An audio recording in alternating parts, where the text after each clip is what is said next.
বাজার থেকে আম এনেছি আচার খাবো বলে। তাই আমের আচার বানানোর জন্য কিছু আম নিয়ে নিলাম। এখন এটাকে ধুয়ে ভালো মতো কেটে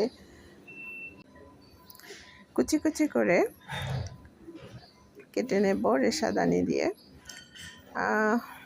এটা আসলে হাত লাগলে হাত কেটে যাওয়ার সম্ভাবনা আছে, তাই সাবধানে করতে হবে। আমার হয়ে গেছে। তো এটার ভিতরে আমি আচার এর ভিতরে যে যে জিনিস দেওয়া দরকার সেটা হলো লবণ, চিলি ফ্লেক্সের গুঁড়ো করে রেখেছিলাম, তারপর চিনি, বাস এই উপকরণটুকু দিলেই হয়ে যায় আমের আচার। তো আমার আমের আচার বানানো হয়ে গেল। এখন এটা পরিবেশন করব। তারপর দেখুন কত সুন্দর করে আমার আমের আচারটা হয়ে গেছে। আশা করি আমার